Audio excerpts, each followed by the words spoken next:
Est-ce que ça vous est déjà arrivé de dire une bêtise devant un groupe, de vous exprimer devant des gens et d'être ridicule? Vraiment ressentir cette honte? Non. Vraiment, non, jamais? Jamais. Vous êtes sûr? Oui. Ça m'étonnerait quand même, mais bon. Écoutez, si vraiment ça vous est jamais arrivé, j'ai envie de dire, vous êtes passé à côté de quelque chose, car le ridicule a quelque chose à nous apprendre. Et pour tous ceux à qui c'est arrivé, j'ai envie de vous dire, écoutez, bravo, félicitations, bienvenue au club des ridicules. Car chez Magic Humans, nous osons rendre la vie des humains plus magique. Et quoi de plus magique lorsque vous avez un moment de ridicule qui, au final, vous permet de grandir et d'en rire. Voici un exemple. Est-ce que vous saviez que je suis passé à la télé devant plus d'1 million de personnes en disant une énorme connerie? Et c'est la meilleure chose qui me soit arrivée.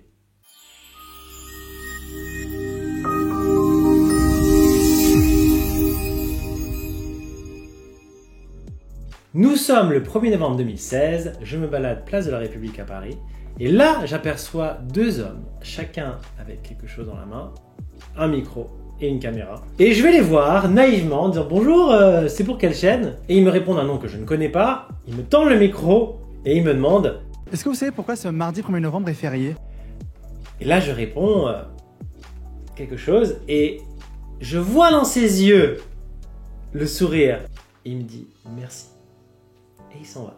Pris d'un doute, je me dis ok, je vais vérifier quand même pourquoi le 1er novembre est férié sur mon téléphone. Et là, ah ouais d'accord.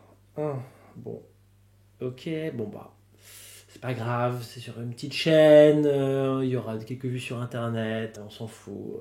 Bon. Bonsoir, bienvenue, vous regardez Quotidien Express, le concentré, le quotidien que vous retrouvez tous les soirs sur TMC, sur le canal 10 de la TNT. Est-ce que vous savez pourquoi ce mardi 1er novembre est férié? Oh! Et là, je vous assure, le soir même de cette journée, je reçois des SMS, des appels, des messages WhatsApp, des messages Facebook. Ils me disent: waouh, je t'ai vu passer à la télé, t'es con ou quoi? Pourquoi t'as dit ça? Ou alors, oh, t'as fait exprès, hein? Ah, trop fort, franchement, énorme. Non mais je reçois tellement de messages, je me dis oh punaise, faut que j'aille voir ce que j'ai dit, hein, comment ça se passe. Et là... Voilà, et voici notre réponse préférée. Il me semble que c'est la fin... Attends, non mais non, c'est la fin du travail, simplement. C'est la fin du travail. Donc ça veut dire qu'on est content de travailler et quand on fête ça par ne pas travailler. Parce qu'on travaille toute l'année à part en dehors, voilà. Waouh, et ils m'ont mis sur Facebook, je regarde sur YouTube. Je regarde sur MyTF1, je fais oh punaise, j'ai ma tête partout. Oh, bon. Donc je suis surpris. Ensuite je me dis que bon voilà, ma vie est finie. Hein. C'était sympa. Jusque là, on avait passé un bon moment. J'étais réussi à passer entre les mailles du filet, mais là c'est bon, je peux plus échapper. Je crois que voilà, ma vie telle qu'elle, elle n'existe plus. Hein. Je ressens forcément une grande honte et en même temps, je suis très fier de moi parce que franchement, je me dis, quand je vois ça, je passe bien la vidéo quand même. C'est classe. En plus, c'est ma réponse préférée. Donc, je suis à la fois super fier de moi. En même temps, je sens une ridicule, mais tellement ridicule. Du coup, j'essaie d'en rire. Ça me fait marrer, tant pis. Et du coup, je décide de m'amuser en répondant aux commentaires.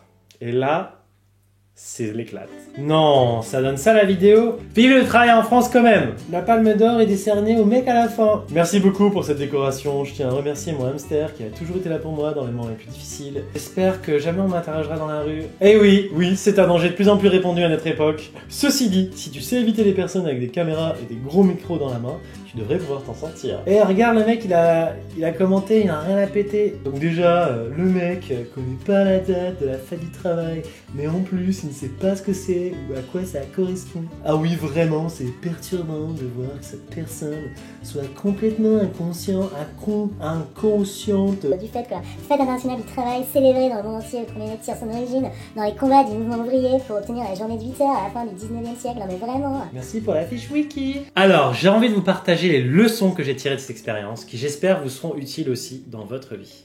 Première leçon, c'est que derrière chaque échec, il y a toujours un apprentissage. Derrière chaque moment de ridicule, vous pouvez en apprendre quelque chose. Moi, personnellement, j'en ai appris que je passe bien en vidéo. Voilà, ça m'a encouragé à faire plein de vidéos ensuite. Et sans cette expérience, je pense que je m'aurais jamais autant lancé des vidéos plus tard. Parce que là, après celle-là, je peux y aller, quoi. Hein, c'est bon, j'ai accumulé des points ridicules pour d'autres vidéos après. Ensuite, une autre leçon, Bah dans ces moments-là, je vous encourage à assumer pleinement vos erreurs. Assumez pleinement votre ridicule. Car la différence entre une fausse note et une improvisation, c'est le fait d'assumer. Et regardons qu'est-ce qui se passe quand on ne le fait pas. Voyons dans le quotidien de cet extrait, qu'est-ce qui se passe? Est-ce que vous savez pourquoi ce mardi 1er novembre est férié? Ouais. Oui. Pourquoi? Je sais plus. C'est pas la prise de la Bastille, non? Presque. À 9 mois près. Et maintenant, voyons la différence que lorsque une autre personne, lorsqu'elle assume complètement ce qu'elle a à dire, qu'est-ce qui se passe? Est-ce que vous savez pourquoi ce mardi 1er novembre est férié? Mais qui êtes-vous? Un quotidien pour TMC. Non, je réponds pas. Forcément, elle est beaucoup plus convaincante. Elle assume pleinement ce qu'elle a à dire. Elle dit non, je ne réponds pas. Même si ça va à l'encontre de ce que veut le journaliste, etc., bah en fait, on respecte plus les gens qui s'assument pleinement. On leur accorde plus de crédit. Assumez ce que vous avez à dire. C'est ce qu'on m'a appris en théâtre d'improvisation. Quoi que vous dites, assumez-le pleinement. Au niveau de votre posture, de vos gestes, vos regards, ton de la voix. Ça passe mieux. Alors, vous allez me dire, oui, mais c'est bien gentil d'assumer, mais comment je fais? J'ai la honte. C'est dur. Effectivement, c'est pas facile. Pour cela, il y a une clé très importante, c'est au niveau émotionnel que ça se passe, dans nos émotions. Si vous rejetez ce qui vous est arrivé en disant non, c'est pas possible, si vous dites que c'est la faute des autres, si vous vous jugez, vous critiquez, etc., ça peut pas marcher. Pour assumer, il faut accepter, ressentir vraiment la tristesse, la honte, la peur, la colère, toutes ces émotions désagréables et d'autres, acceptez-les, vivez-les pleinement. Et ensuite, passez à autre chose. Et si vous faites ça, vous verrez, c'est beaucoup plus facile de passer à autre chose. Après avoir pleuré, avoir crié, enfin, ce que vous devez faire pour ressentir ces émotions, ensuite, ne vous jugez pas. Pourquoi c'est important de ne pas se juger et de ne pas se critiquer? Déjà, parce que pour éviter d'avoir le fardeau, bien plus tard, pendant des jours, des semaines, des mois, des années après, parfois on peut porter ça pendant des années, ce moment de ridicule en nous, cette peur de revivre ça.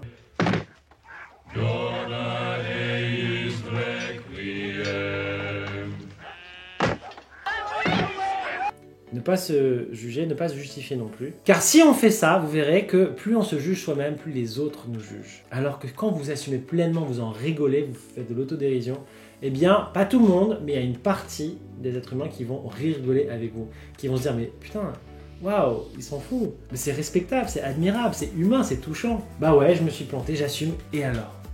Beaucoup de gens qui vont dire, bon bah voilà, hein, c'est comme ça, hein, on passe à autre chose. Voici une nuance sur ce que je vous dis. Bien sûr, ceci ne s'applique pas à toutes les situations. Par exemple, si vous dites quelque chose de vraiment très répréhensible, là, juste en rire et de l'assumer, ça ne suffit pas. Là, vous pouvez vous excuser, apprendre de vos erreurs, etc. Autre chose, si vous êtes sujet de harcèlement, où là, des personnes cherchent vraiment à vous nuire. Juste en rire, ça ne suffit pas non plus. Vous pouvez faire d'autres choses. Nous n'abordons pas ça dans cette vidéo, nous verrons ça dans une autre vidéo avec un ou une spécialiste. Et finalement, une dernière leçon que moi j'ai apprise, c'est que le ridicule, c'est jamais éternel. C'est juste un moment clé dans sa vie. Mais après, les gens passent à autre chose. Je vais vous dire quelque chose. Le monde ne tourne pas autour de votre petite personne. Alors je sais bien que pour vous, oui, le monde tourne autour de vous. C'est humain, c'est normal. Et oui, auprès de vos proches, de votre famille, des gens qui comptent pour vous. Ok, vous faites partie de leur monde. Mais pour la grande majorité des êtres humains, ils vous oublient. Ils zappent. C'est marrant parce que quand j'ai vécu cet événement, je croyais vraiment que chaque année, le 1er novembre, on allait me ressortir cette histoire. Je croyais vraiment que ça allait me suivre, que les gens allaient me reconnaître dans la rue, que ça y est, c'était fini. En fait, pas du tout. Vraiment, ma vie a continué normalement. Les premières semaines, on m'en a reparlé et après, j'ai vécu ma vie de manière très banale ensuite. Donc, j'aimerais vous dire, passez à autre chose. Ne laissez pas ces moments de ridicule vous plomber toute une vie. Au contraire, riez-en plus tard et ce sera des super moments que vous pourrez rire ensuite, vous pourrez partager avec les autres et ça fera des souvenirs. Et d'ailleurs, suite à toutes ces expériences, ça m'a encouragé à faire d'autres vidéos. Déjà, une semaine après être passé à la télé, j'ai demandé à un ami de me filmer avec une carotte pour expliquer pourquoi le 1er novembre c'est la fête du travail. Je l'ai posté sur Facebook, vous pouvez regarder si vous voulez. Au final, ça a fait un flop, hein, il y a eu quoi, 150-200 vues. Mais c'est pas grave. Et ensuite, quelques mois après, en décembre 2016, j'ai posté ma première vidéo sur Facebook. Et en novembre 2017, j'ai créé ma chaîne YouTube Magic Humans, où j'ai posté, je crois, 8 vidéos environ en 4-5 mois. Et ensuite, j'ai arrêté, car je ne m'assumais pas encore complètement. Par rapport au fait d'assumer tout ce que j'avais à dire, de me sentir légitime, et ben maintenant, j'ai décidé d'assumer. Ça prend du temps. C'est ça que j'essaie de dire, c'est que vraiment, pour s'assumer pleinement, pour ne plus avoir peur du regard des autres, pour assumer ce qu'on a à dire aux autres. Ça prend du temps, ça demande à s'aimer soi-même, à s'accepter, à ne pas se juger. Et tout simplement d'être ok avec le fait que les gens ne sont pas d'accord avec vous. Et c'est ok. Quand vous arrivez à faire ça, vous êtes libre de dire ce que vous avez à dire. C'est là-dessus que j'aimerais finir cette vidéo. Assumez-vous. N'ayez pas peur de dire au monde ce que vous avez à dire. Plantez-vous. Assumez vos échecs, vos erreurs. Vous serez surpris du nombre de personnes qui vous écouteront et du nombre de personnes qui vous trouveront humain, tout simplement, et qui vont apprécier le fait que vous assumez vos erreurs. Allez, je vous dis bonne chance pour la suite. Et aussi, qu'on soit clair. Personne n'est parfait. Nous avons tous vécu des moments de ridicule. Ça vous est déjà arrivé d'avoir un moment de ridicule et que plus tard, ce moment-là, vous en avez parlé à d'autres et que ça vous a fait rire. Ben voilà, ça arrive. C'est aussi des moments forts qu'on peut raconter plus tard. D'ailleurs, ça m'intéresse de savoir qu'est-ce que vous avez vécu comme situation de ridicule. Comment vous en êtes sortis? Allez-y, commentez. Moi, je vous ai partagé une belle. À vous maintenant.